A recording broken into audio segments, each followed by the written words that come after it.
देखिए ये जो एक्ट 2015, ठीक है। जैसा कि मैंने आपको कल बताया था, इसके सब्जेक्ट मैटर कितने हैं? दो। इनसे डील करता है, मतलब मेन सब्जेक्ट तो इसका चाइल्ड है, लेकिन चाइल्ड को इसमें दो कैटेगरी में बांटा गया है, एक तो सीसीएल और दूसरा सीएनसी। इन्हीं के इर्द गिर्द घूमता रहेगा पूरा ये जेजेएफ का, ठीक है। लेकिन आपके यहाँ पर चैप्टर केवल इसमें तीन है, ठीक है। कौन कौन से चैप्टर थे? एक तो चैप्टर नंबर था 1, दूसरा था तीसरा, और एक था चौथा। तीन चैप्टर आपके जेजेएफ के रहेंगे। तो देखिए सबसे पहला जो चैप्टर है आपका, इसके अंदर सबसे पहले बता रखा है, जैसा कि मैंने आपको बताया कि ये आया कैसे। तो इससे पहले मैंने बताया 1986 का क्या था आपके पास? एक्ट था, जेजे एक्ट। उससे पहले एक और चिल्ड्रन एक्ट था, कब का था? 1960 का। फिर ये जेजे एक्ट से कन्वर्ट हुआ था 2000 की जेजे एक्ट में, और फिर उसके बाद आपके लिए ये एक्ट बना। क्लियर है? ये आया कैसे? तो मैंने आपको बताया था, निर्भया का कांड, निर्भया कांड हुआ था, दिल्ली रेप केस के नाम से जिसे जाना जाता है ना।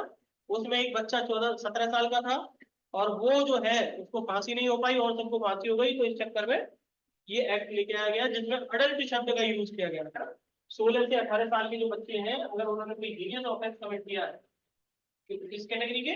16 से 18 साल के जो बच्चे हैं जिन्होंने कोई हीनियस ऑफेंस कमिट किया है, तो उनको अडल्ट के तौर पर ट्रीट किया जाएगा। लेकिन उससे पहले उसमें प्रीलिमिनरी असेसमेंट होता है। क्या होता है? असेसमेंट होता है, एवेल्यूएशन होता है उस बच्चे की फिजिकल फिटनेस का, वो मेंटली फिट है भी या नहीं, जो जिसने इस तरीके का अपराध किया। क्लियर होगी बात?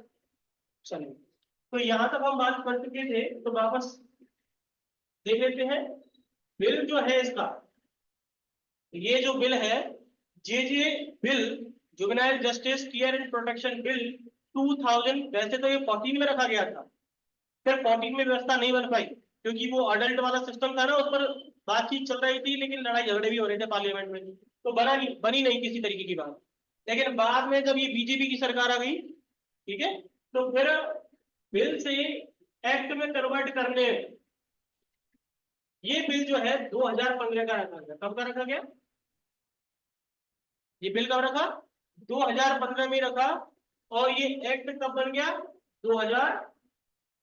इसलिए बिल की जो ईयर होता है, वो किसके साथ लिखा जाता है? एक्ट के साथ लिखा जाता है। ठीक है। अब इसमें थोड़ी सी चीजें देख लीजिए, क्या क्या चीज हुई है इसमें। जैसे कि जैसे कि ये बिल एक्ट में कन्वर्ट हुआ, तो किसने असेंट दी इसको? बोलो, कौन देगा असेंट? 31 दिसंबर को 2015 को, 16 को नहीं, कब दी? 15 को। किसने असेंट दे दी? प्रेसिडेंट ने दे दी, 31 दिसंबर को।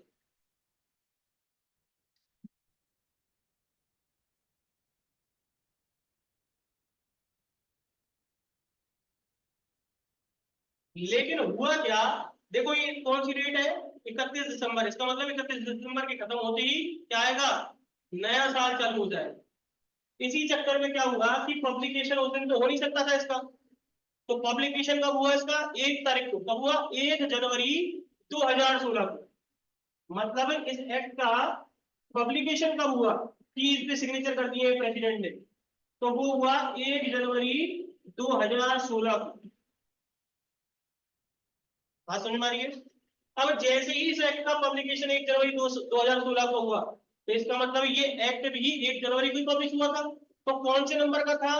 तो यहां ध्यान रखिए, एक्ट नंबर 2 ऑफ 2016।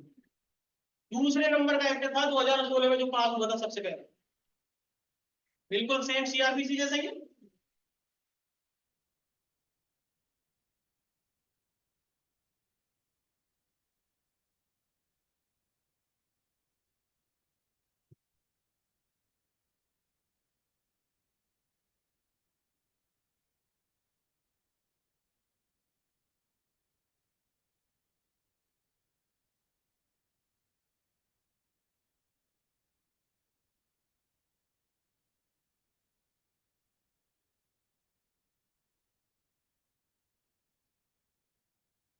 अच्छा, एक्ट एनफोर्समेंट कौन बताएगा? प्रियंका जी बताइए, कब ये एक्ट एनफोर्स हुआ? ध्यान दीजिए। अब जब प्रेसिडेंट ने असेंट दी है 31 दिसंबर को, एक्ट पब्लिश हुआ है 1 जनवरी को, तो इसके बाद की तो होगी डेट। कौन सी डेट थी? बिल्कुल, बहुत बढ़िया। 15 जनवरी, 15 जनवरी 2016 को इसको क्या कर दिया गया? एनफोर्स कर दिया गया। एनफोर्समेंट डेट जो है इसकी कौन सी है? 15 जनवरी 2016।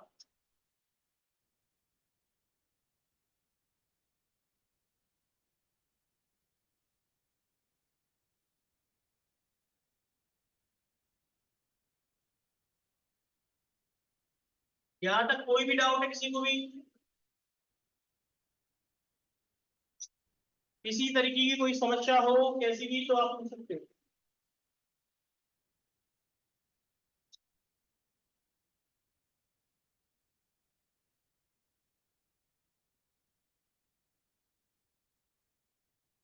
नहीं है? आगे बढ़े। अब उठाइए प्रियम्बल। प्रियम्बल पढ़िए अपनी, वेट खोल लो, अगर वेट नहीं है आपके पास मोबाइल में निकाल लो। देखिए, प्रियम्बल के अंदर जो शब्द लिखे हुए हैं उनको पढ़ते चलो, उससे आपको बहुत सारी चीजें समझ में आती है। इसमें प्रियम्बल में लिखा है an act to consolidate amend the law relating to the children alleged and found to be conflict with law. अब देखो, मैंने क्या लिखा था कि जेजे एक्ट जो है वो किन से डील करता है? दो कैटेगरी के बच्चों से। पहला कौन सा? सीसीएल, मतलब अगर कोई व्यक्ति कोई बच्चा ऐसा है जो किस कैटेगरी का पाया जाता है? Found in conflict with law. ऐसा बच्चा जिसका लॉ के साथ संघर्ष चल रहा है, मतलब लॉ को जिस बच्चे ने तोड़ा है, आईपीसी के तहत कोई अपराध कर दिया उसने, पॉक्सो एक्ट के तहत कोई अपराध कर दिया, तो वो किस कैटेगरी का कहलाएगा? सीसीएल। पीएमएल को बोल के देखो, पीएमएल में लिखा हुआ सब कुछ, लिखा है child in conflict with law. और साथ ही साथ वहां पर लिखा हुआ है कि अगर कोई बच्चा ऐसा है जो क्या पाया जाता है? CNCP, child in need of care and protection. ऐसा बच्चा जिसको संरक्षण और देखभाल की जरूरत है, ऐसे बच्चे को। तो दो तरीके की कैटेगरी के बच्चों के बारे में यहाँ पर बताया गया है आपकी जेजेक में। लेकिन हमारे जो सिलेबस में आएगा वो केवल कौन सा आएगा? सीसीएल। ये वाला नहीं आएगा।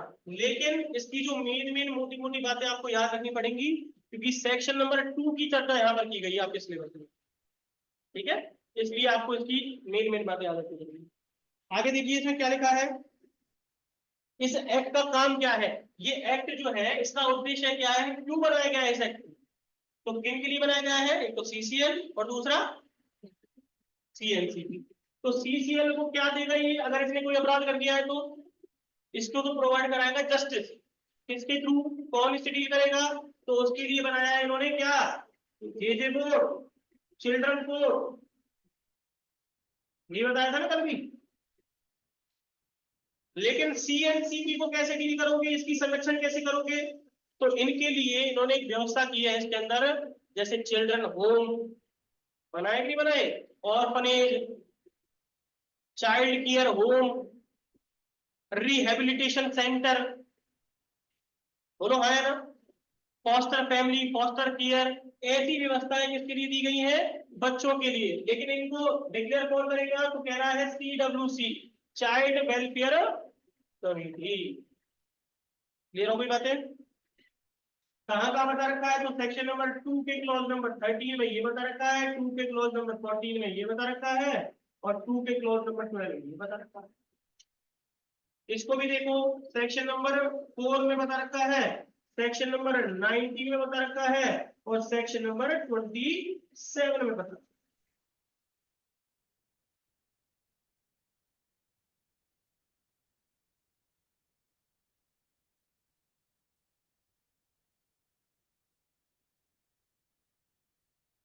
अब इसमें एक शब्द लिखा हुआ है जो आपके मेंस के पॉइंट ऑफ व्यू से इंपॉर्टेंट है। इसकी बात जो है वो क्या बता रहा है कि क्यों, किस पर्पस के लिए बनाया गया है? तो इसमें एक बात लिखी हुई है, चाहे सीडब्ल्यूसी इन बच्चों के लिए काम कर रही हो, चाहे चिल्ड्रन कोड या जेजेबी, क्या बोलते हैं, जुवेनाइल जस्टिस बोर्ड, ये इन बच्चों के लिए काम कर रहा हो, तो क्या देंगे ये लोग इनको, फैमिली, ये फैमिली एनवायरनमेंट देंगे। कैसा देंगे, क्या एनवायरनमेंट, फ्रेंडली, फ्रेंडली एनवायरनमेंट। मतलब ऐसा नहीं कि बच्चे को सामान्य कोड जैसे होते हैं, रेगुलर कोड हो, ऐसी व्यवस्था बच्चे को दे दी जाए, नहीं तो बच्चा क्या कर जाएगा उस चीज में, डर जाएगा। वो तुम्हारे सामने क्या बोलेगा, आपको उसे सुधारना है ना, मैंने बताया ना जीजे किस अप्रोच से बना है, रिफॉर्मेटिव अप्रोच से, सुधारात्मक प्रक्रिया के अनुसार बना है। क्लियर हो रही बात। तो यहां पर साफ साफ लिखा है कि एक तो इनको फ्रेंडली एटमॉस्फेयर मिलना चाहिए, और जो भी काम होंगे इन बच्चों के लिए, कौन से बच्चे, चाहे पीसीएल हो चाहे सीएनसीपी हो, उसमें एक प्रिंसिपल फॉलो किया जाता है जिसको बोलते हैं principle of best interest of the child, best interest of the child. Child का हित ही सबसे पहला देखा जाएगा, और किसी बात से हमें कोई मतलब, इसका एक मेन की पॉइंट ये है,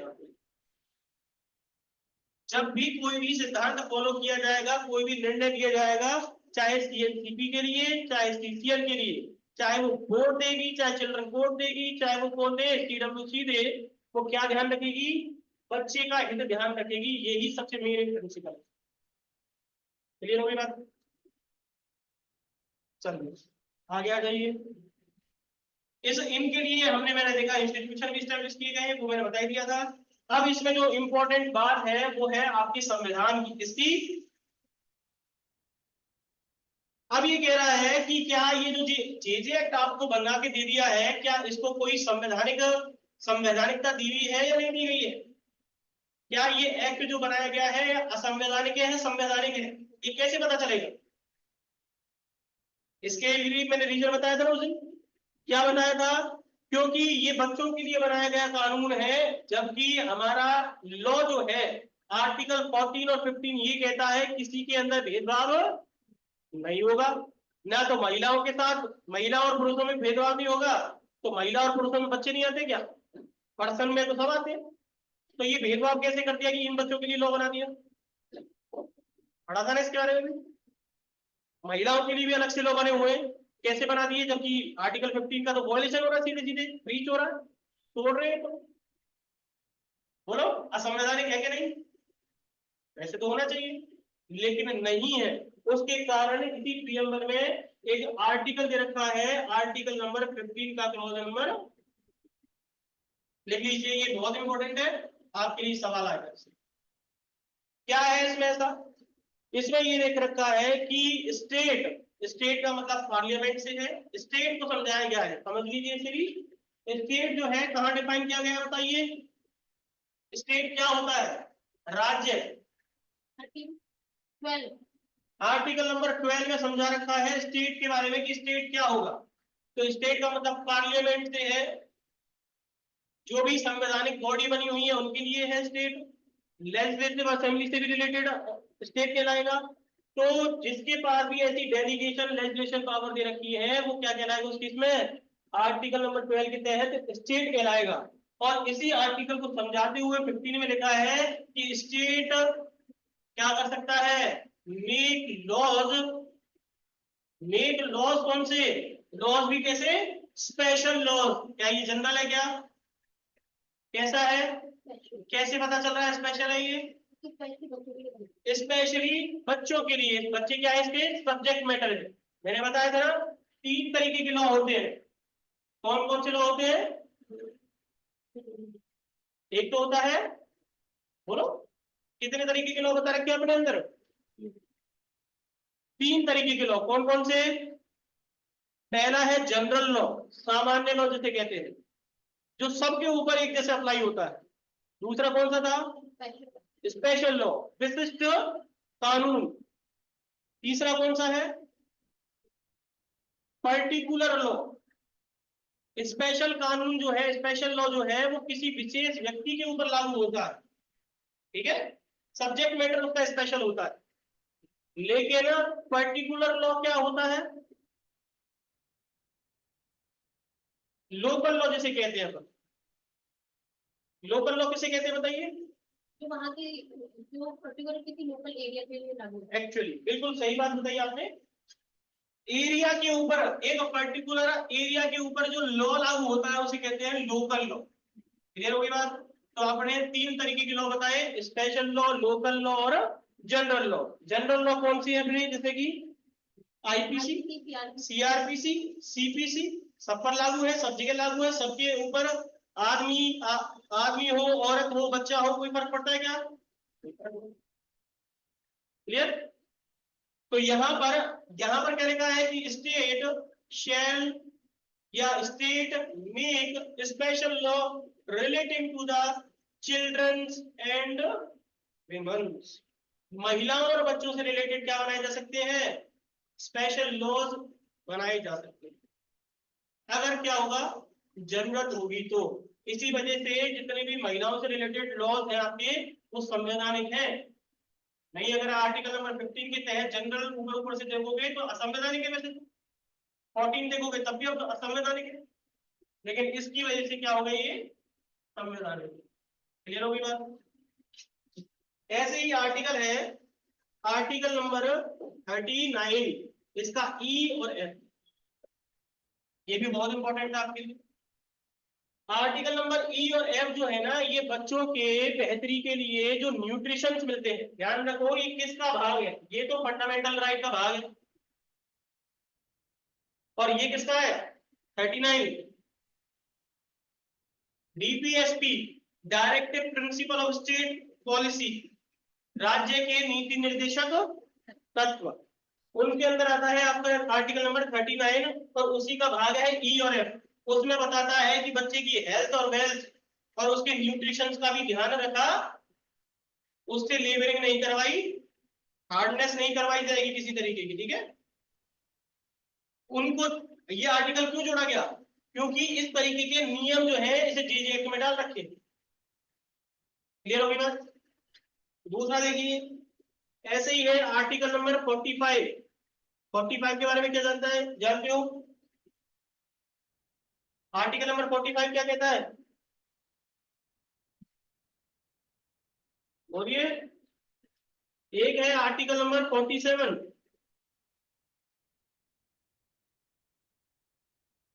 जल्दी बताइए क्या आप जानते हो इनके बारे में। 45 क्या कहता है, 47 क्या कहता है? अब ध्यान रखो, आपके लिए ये होमवर्क है और यही सारे सवाल आपके आएंगे, ध्यान रखना, इनसे क्वेश्चन आएंगे आपके। ये तीन चार तरीके के आर्टिकल जो है आपका होमवर्क है, इनकी हेडिंग, टाइटल और इसके अंदर क्या लिखा हुआ है ये पढ़ के आना और लिख के लाना।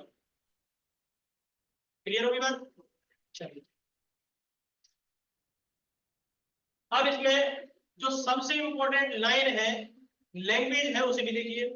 इसमें लिखा है 11 दिसंबर 1992, मतलब 11 दिसंबर 1992 को एक कन्वेंशन पर हमने साइन किए थे। इसकी थोड़ी हिस्ट्री समझ लीजिए। ये कन्वेंशन है कब की, 11 दिसंबर 1992 को हमने हस्ताक्षर किए। मतलब हस्ताक्षर तो हमने इस टाइम पे किए हैं, लेकिन कन्वेंशन अभी की नहीं है, बहुत पुरानी है। इसके लिए थोड़ा हिस्ट्री में जाना पड़ेगा। और कन्वेंशन किसकी है, ये इंटरनेशनल कन्वेंशन है। कन्वेंशन इंटरनेशनल जो होती है सारी संधियां जो होती है दो देशों के बीच में, तो इसका मतलब ये हमसे संबंधित नहीं है, ये बहुत सारे देशों से संबंधित है। किससे संबंधित है, इसका मतलब यूएन से, यूनाइटेड नेशन से, उससे संबंधित है। तो उससे पहले की भी बात समझ लीजिए। इसको किस नाम से जाना जाता है, कन्वेंशन को लिख लीजिए यूएनसीआरसी, लिख लीजिए। इस कन्वेंशन को कहा जाता है, क्योंकि ये यूनाइटेड नेशन की कन्वेंशन है, इसलिए कहा जाता है यूनाइटेड नेशन। सीआरसी का मतलब है convention on the rights of the child, मतलब जो चाइल्ड के राइट्स को लेकर के कन्वेंशन की गई है। क्लियर हो रही है मेरी बात? अब चाइल्ड के क्या राइट्स हैं, उसको न्यूट्रिशन मिलना चाहिए, उससे हजार्डियस लेबर नहीं करवानी चाहिए, है ना, उसको पढ़ने का अधिकार होना चाहिए, खाने का अधिकार होना चाहिए, उसको एक फैमिली एनवायरनमेंट मिलना चाहिए। किसकी गारंटी है इन सब चीजों की, कौन देगा ये सारी चीजें, गवर्नमेंट देगी। सरकार की जिम्मेदारी है सबकी। इसलिए इस यूएनसीआरसी पर हमने कब साइन किए, तो ये ध्यान रखो 11 दिसंबर 1992 को। लेकिन इससे पहले ये कन्वेंशन आई कब थी, हुई कब थी? हमने तो साइन आज किए हैं इससे, लेकिन इससे पहले कन्वेंशन कब हुई थी? तो ध्यान रखो ये हुई थी 1989 में। अब इसकी पीछे की हिस्ट्री जब देखोगे तो इसको पता है क्या कहा जाता है? जैसे यूएनसीआरसी को हमने कहीं और से अडॉप्ट किया है, इस कन्वेंशन को हमने कहीं और से अडॉप्ट किया है, और इसको पहले कहा जाता था डीआरसी। क्या कहा जाता था? डीआरसी से ये सीआरसी बनी है। डीआरसी का मतलब है declaration on the rights of the child. लिख लीजिए, डीआरसी का मतलब है declaration on the rights of the child. अच्छा, ये बनाई किसने थी, ये कब हुई थी? इसको देखो फटाफट से। ये करी थी लीग ऑफ नेशन ने। किसने करी थी? League of nation.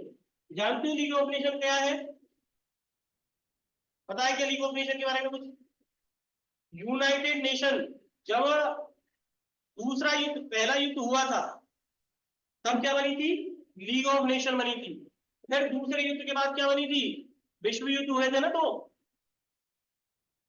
तो लीग ऑफ नेशन तो उस टाइम की है, और यूनाइटेड नेशन उसके बाद बनी थी। अब आगे समझ में? तो लीग ऑफ नेशन वो है। तो ये कब हुई थी टीआरसी की कन्वेंशन? तो ये हुई थी 1924 में, 1924 में हुई थी।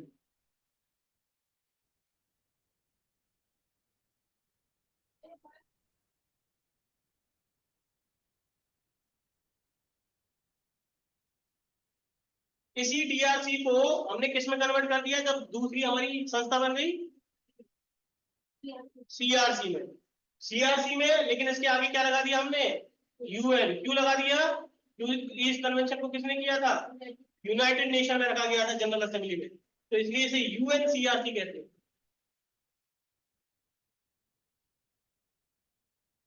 और इसको हमने एक्सेप्ट कब किया, अडॉप्ट कब किया? 11 दिसंबर 1992 में। अब ध्यान रखो एक और चीज, दो तरीके के लॉज होते हैं। ये थोड़ा सा डीपली चला जाएगा, काम का तो आपका नहीं है, लेकिन फिर भी समझ लीजिए। दो तरीके के लॉ होते हैं, एक तो होता है इंटरनेशनल लॉ और एक होता है डोमेस्टिक लॉ। कैसा होता है? डोमेस्टिक मतलब घरेलू जो आपके नियम कायदे कानून होते हैं। तो डोमेस्टिक लॉ क्या है? हमारा संविधान। और इंटरनेशनल लॉ कौन सा है? जो ये यूनाइटेड नेशन बनवाती है और इन पर साइन करते हैं। अब कभी कभी कंट्राडिक्शन ऐसा भी तो हो सकता है कि हमारा डोमेस्टिक लॉ और जो इंटरनेशनल लॉ है उनकी आपस में मिलती नहीं है, तो कौन सा प्रिवेल करोगे अपने यहाँ पर? इंटरनेशनल लॉ को पहले काम में लोगे कि डोमेस्टिक लॉ को? डोमेस्टिक को ही लेंगे भाई, हम क्या जाने इंटरनेशनल लॉ के बारे में। अब कब हुआ था ये? बन तो ये कब गई थी कन्वेंशन, लेकिन हमें 5 साल लग गए इसे एक्सेप्ट करने में। क्यों? क्योंकि हमारे जो कानून कायदे कानून है आगे, वो उसके अकॉर्डिंग थे ही नहीं। तो जब हमने अपने तरीके बना लिए, फिर उसके बाद हमने एक्सेप्ट भी कर लिया। और जैसे ही हम किसी इंटरनेशनल लॉ को एक्सेप्ट कर लेते हैं, तो उस स्टेट की ड्यूटी बन जाती है, स्टेट का मतलब यहाँ पर इंडिया से, उस इंडिया की या अदर कंट्री की ड्यूटी ये बन जाती है कि वो अपने डोमेस्टिक लॉ के अंदर उस लॉ को क्या करे? फॉलो करे। इसी वजह से जब ये कन्वेंशन बन गई थी, तो हमने क्या किया, इस सबको सबसे पहले हमने किस लॉ के अंदर डाला था? जेजे एक्ट 2000 के अंदर। समझ में आ गई बात? फिर उसके बाद हमने इसे किस कन्वेंशन में डाला था? फिर डाला हमने, अभी लेटेस्ट है ना हमारे पास, जेजे एक्ट 2000। क्लियर हो गई बात है मेरी? कहीं कोई डाउट?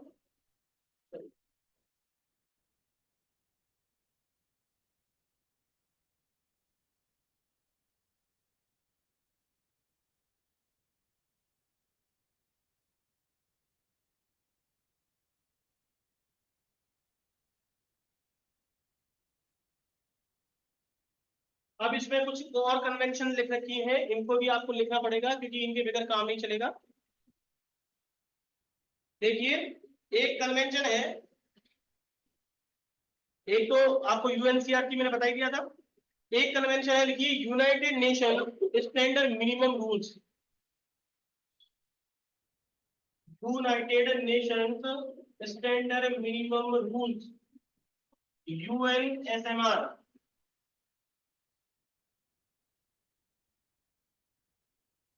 इस इसका पूरा नाम याद रखना पड़ेगा, आपको ध्यान रखना। इस इस पूरा इसका जो पूरा नाम है, इसको किस नाम से जाना जाता है? इसका सबसे पॉपुलर नाम है, इसको कहते हैं बीजिंग रूल। किस नाम से जाना जाता है इस कन्वेंशन को? Beijing rule. क्यों क्यों कहा जाता है इसे? क्योंकि ये जो कन्वेंशन हुई थी चाइना में हुई थी, और चाइना की कैपिटल क्या है? बीजिंग। तो बीजिंग में ये हुई थी, इसलिए इसे बीजिंग रूल के नाम से जाना जाता है, क्योंकि यहाँ पर स्टैंडर्ड रूल्स बनाए गए थे बच्चों से रिलेटेड, कि क्या स्टैंडर्ड होना चाहिए बच्चों का, क्या उनकी गरिमा के साथ खेलवाड़ किया जा सकता है, क्या उनको रोटी कपड़ा मकान का अधिकार होना चाहिए कि नहीं होना चाहिए, क्या नंगी डोल से रहना चाहिए, खाने का अधिकार होना चाहिए नहीं होना चाहिए, इस तरीके की, क्या फैमिली, अगर कोई बच्चा अनाथ है तो क्या उसका अडॉप्शन होना चाहिए कि नहीं होना चाहिए, अरे उसे भी तो फैमिली मिलनी चाहिए। तो इस तरीके की सारी बातें जो है आपकी बिजनेस रूल के अंदर आ गई। क्लियर होगी बात? इसका ईयर लिख लेना 1985, आपके पास नहीं हो तो आप उसमें से निकाल देना। एक दूसरी है आपकी यहाँ पर United Nations rule for the protection juvenile deprived from the liberty. ये भी यूनाइटेड नेशन के द्वारा एक रूल रेगुलेशन बनाए गए थे, जिसमें बच्चों को उनकी आजादी से वंचित रखा जाता था। तो उनको वंचित न रखा जाए, उनको पढ़ने का लिखने का सारे साधन सामान दिए जाए। तो एक और कन्वेंशन की गई थी कब? 1990 में। ठीक है, एक और कन्वेंशन है इसके अलावा, हेग कन्वेंशन, ये इंपॉर्टेंट है। एक कन्वेंशन को अंडरलाइन कर लेना कि हेग कन्वेंशन किसको कहा जाता है, और हेग कन्वेंशन को किसके नाम से जाना जाता है, ये भी आपके सामने आ सकता है सवाल। दूसरा, इसको inter adoption, inter country adoption, देख लीजिए, इंटर कंट्री अडॉप्शन का नियम कहां से निकला, किस कन्वेंशन से निकला? क्या बोलते हैं इसे? पहले हमारे देश में कोई भी इंटर कंट्री अडॉप्शन नहीं होते थे। इंटर कंट्री का मतलब समझते हो? दो तरीके के कन्वेंशन, दो तरीके की चीजें होती है, एक तो शब्द होता है इंटर कंट्री और दूसरा होता है इंट्रा कंट्री। जैसे आपने सुना इंटरनेशनल, इंटरनेशनल का मतलब क्या हुआ? इंटरनेशनल मतलब इंडिया से बाहर, मतलब कंट्री से बाहर, दो देशों के बीच में। हाँ। इंटर नेशन मतलब नेशन का मतलब राष्ट्र, दो राष्ट्र के बीच में। ऐसी होता है इंटर स्टेट, दो राज्यों के बीच में। लेकिन जब स्टेट की बात आती है इंटरनेशनल लॉ में, किसी देश को क्या कहा जाता है? स्टेट के नाम से संबोधित किया जाता है। ठीक है, तो यहां पर इंटर स्टेट का मतलब क्या है? दो देशों के बीच में। क्लियर हो रही बात? इसे बोलते हैं inter state adoption, inter country adoption. Clear हो रही बात? तो जैसे कि अगर हमारे यहाँ का कोई अमेरिका, हमारे यहाँ का कोई व्यक्ति अमेरिका में रहता है और वो हमारे यहाँ के किसी बच्चे को अडॉप्ट करना चाहता है जो अनाथ है, ऑर्फनेज में रह रहा है बहुत दिन से, तो क्या अडॉप्ट कर सकता है क्या? पहले इसके लिए कोई नियम कायदे कानून नहीं थे, लेकिन 2000 जब ये आया कानून, ये संधि हुई, तो इसको हमने जब अडॉप्ट कर लिया, तो फिर जब से क्या हो गया, तब से अब बच्चा, अगर कोई हमारे यहाँ का कोई व्यक्ति अमेरिका में रहता है और वो चाहता है कि इंडिया की नस्ल का ही कोई बच्चा मैं अडॉप्ट करना चाहता हूँ, मैं गोद लेना चाहता हूँ, तो कर सकता है। लेकिन हिंदू संस्कृति में तो आज से चल रहा है कि गोद का सिस्टम बहुत पुराना है, हजारों साल से। क्लियर हो रही बात? लेकिन हमारे यहाँ पर हिंदू रीति रिवाजों में पहले से ही कानून बना हुआ था। पता है ना कौन सा कानून है? Hindu adoption maintenance act 1956। Clear हो गई बात? तो ये उससे चलता है। तो आपसे अगर कोई पूछ ले कि कोई कन्वेंशन का नाम बताइए जो इंटर कंट्री अडॉप्शन के नाम से जानी जाती है, तो उसको हेग कन्वेंशन कहा जाता है। क्लियर होगी बात? क्यों कहा जाता है? क्योंकि वो हेग में हुई थी। ठीक है, या इसे जेनेवा कन्वेंशन के नाम से भी जाना जाता है। किस नाम से जाना जाता है?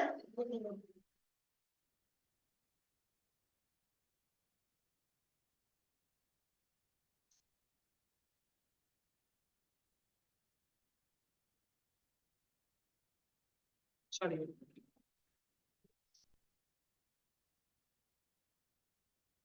यहाँ तक कोई डाउट है किसी तरीके का ऑनलाइन में?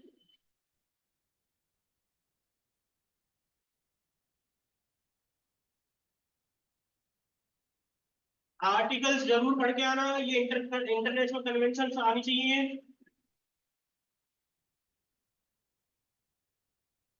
क्योंकि देखो वैसे तो इनसे सवाल आपके बनते नहीं है, लेकिन क्या है वो टफ बनाने के लिए वो इस तरीके की सवाल बनाएंगे, क्योंकि कंपटीशन इस तरीके का है। तो उनको सिलेबस जब इतना छोटा कर दिया, कहीं ना कहीं से तो पूछेगा ना आदमी, तो इस तरीके के सवाल ही पूछेगा जरूर, और लोग इनको पढ़ेंगे नहीं।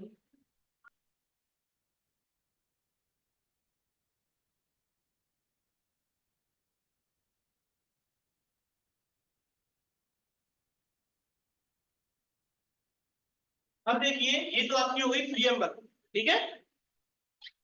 अब आ जाइए चैप्टर नंबर फर्स्ट पर। चैप्टर नंबर फर्स्ट में दो ही सेक्शन दे रखे हैं, सेक्शन नंबर 1 और 2। केवल हम सेक्शन नंबर 1 की बात करेंगे।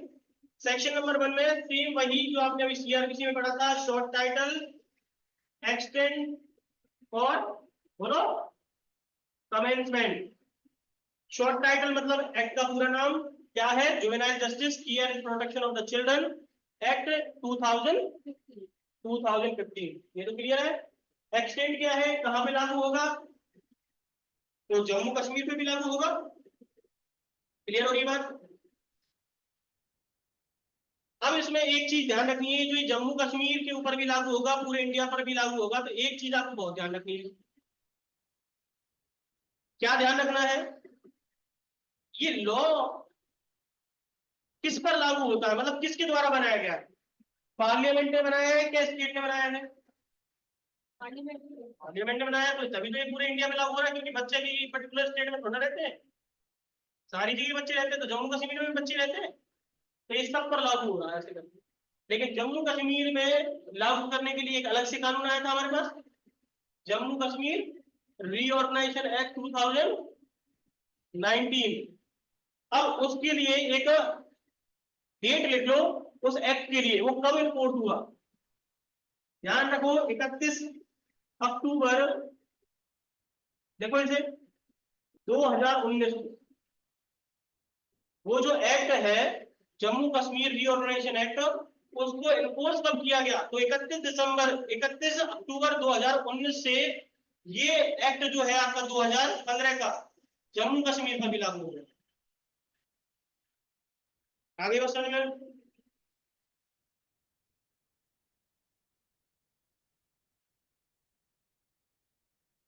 अब इसमें लिखा हुआ है कमेंसमेंट। अब एक मैं बात बता देता हूं, बहुत बार क्या होता है कानून इस तरीके का पेचीदा बनाया जाता है कि हमें समझ में ही नहीं आता। देखो यहाँ पर लिखा क्या है, कमेंसमेंट। गवर्नमेंट किसने बनाया, ये पार्लियामेंट ने बनाया ना, तो एग्जीक्यूट कौन करवाएगा इसे, सेंट्रल गवर्नमेंट। लेकिन कभी कभी क्या होता है, बहुत सारे ऐसे कानून भी हैं जिनको एग्जीक्यूट करवाया किसने है, स्टेट गवर्नमेंट को ही नियुक्त कर देते हैं। कहते हैं कि अपनी अपनी जगह पर कानून जो है एग्जीक्यूट कराने का काम कौन करेगा, स्टेट गवर्नमेंट करवाएगी। बहुत बार ऐसा छेड़छाड़ हो जाती है ना, कि वो स्टेट कहता है कि मैं नहीं करवाता, वो स्टेट कहता है मैं नहीं करवाता। तो कानून तो सेंट्रल गवर्नमेंट बना देती है, मतलब पार्लियामेंट बना देती है, लेकिन फिर भी अपनी अपनी जगह पर लागू, जैसे सीए के साथ हुआ था। जैसे यूपी ने अपनी साइड सीए लागू कर दिया और उत्तराखंड ने कर दिया, और किसी ने किया ही नहीं, जबकि सेंट्रल गवर्नमेंट का लॉ है वो। तो ऐसे थोड़ी बहुत चीज चलती रहती है। आगे देखिए कमेंसमेंट के रिगार्ड, नहीं नहीं सीए नहीं है वो वो है uniform civil code, UCC. CA नहीं है, यूनिफॉर्म सिविल कोड, यूसीसी जो है आपका संविधान में दे रखा है ना आर्टिकल, आर्टिकल नंबर कौन सा है, आर्टिकल नंबर 44, उसमें दे रखा है। ठीक है, तो अभी इसे भी देखो, इसमें कमेंसमेंट बताइए, आपको क्या बताई थी अभी, बोलो। 15 जनवरी 2016। आगे देखिए इसमें लिखा है subsection number 4, subsection number 1, subsection number 2, 3 और 4। और देखिए 4 में लिखा है सब्जेक्ट मैटर के बारे में कि ये जो चीज एक्ट है वो कहाँ लागू होगा और कहाँ लागू नहीं होगा, किन पर लागू होगा। तो ये कहता है कि किसी भी लॉ में कोई भी बात दे रखी हो इस पर फर्क नहीं पड़ेगा, इस पर प्रभाव नहीं पड़ेगा। अब वैसे तो आपके इस लॉ के अंदर इंटरप्रिटेशन लॉ नहीं है, नहीं तो मैं इसका मतलब बताता आपको कि क्या होता है। यहाँ पर लिखा है ना, not understanding anything contain in any other law for the time being in, लिखा है ना, इसको इंटरप्रिटेशन ऑफ स्टैट्यूट के अंदर नॉन ऑब्स्टेंडिंग लॉज के नाम से जाना जाता है। अरे आपकी कोई काम का नहीं है तो छोड़ दो। अब इसमें लिखा क्या है कि इस एक्ट के जो प्रोविजन है वो अप्लाई कहाँ होंगे, किन के ऊपर अप्लाई होंगे। तो यहाँ पर लिखा है पहले सीएनसीपी के ऊपर लागू होंगे, यही लिखा है ना। एक तो इस एक्ट के प्रोविजन किस पर लागू होंगे, दूसरे किस पे लागू होंगे, तो लिखा है सीसीएल के ऊपर लागू होंगे, ऐसा ही लिखा है क्या। अब कह रहा है कि सीएनसीपी पे लागू होंगे तो क्या चीज, क्या प्रोसीजर है फॉलो करोगे।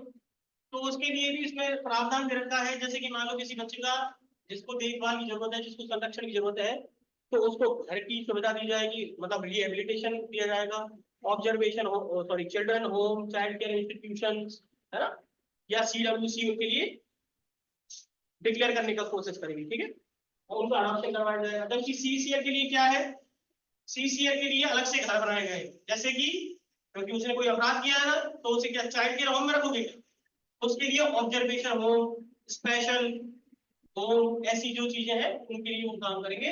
तो ऐसे करके इनके सब्जेक्ट मैटर भी बता दिया और प्रोसीजर कैसे चलेगा वो भी बता दिया है सेक्शन नंबर 1 में। तो ऐसे करके आपका ये सेक्शन नंबर 1 कंप्लीट हो गया, ठीक है। यहाँ तक किसी को कुछ पूछना है तो पूछ सकते।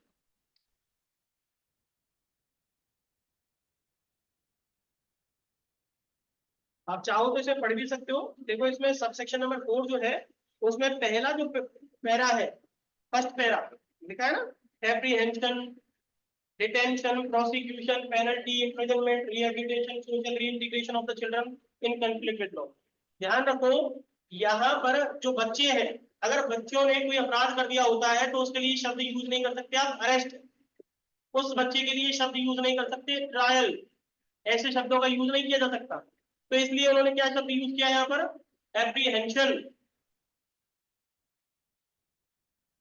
ठीक है, डिटेंशन, प्रोसिक्यूशन, इंक्वायरी, इम्प्रिजनमेंट, ये किन बच्चों को मिलेगा, सीसीएल कैटेगरी के बच्चों को, जेल में से को भेजोगे ना इम्प्रिजनमेंट। जबकि सीएनसीपी के लिए क्या है, देखो क्या लिखा है, उसके लिए प्रोसीजर, डिसीजन, ऑर्डर दिए जाएंगे, रिहेबिलिटेशन, रिहेबिलिटेशन मतलब कहीं पर घर दिया जाएगा रहने के लिए। दूसरा है अडॉप्शन, बच्चों का अडॉप्शन करवाया जाएगा। रीइंटीग्रेशन का मतलब है, मान लो कोई बच्चा अपने घर से भाग गया, भाग गया, अब वो बच्चा बाद में मिला 5 साल बाद, तो अब क्या करोगे उसको, उसके घर ही तो भेजोगे। तो घर वापस भेजने का मतलब क्या हुआ, रीइंटीग्रेशन। मान लो उसके घर वाले ही नहीं है, मर गए, तो फिर क्या करोगे, अनाथ बच्चा तो रीइंटीग्रेशन कैसे होगा उसका, अडॉप्शन के थ्रू होगा। समझ में आ गई ना बात। तो इस तरीके की जो चीजें हैं ये इसके अंदर आ जाती है। तो ये ऐसे करके आपका ये सब सेक्शन नंबर 1 चैप्टर 1 का कंप्लीट हो गया, ठीक है। आज के लिए इतना ही, थैंक यू। कुछ भी पूछ रहा हो तो आप पूछ सकते हो।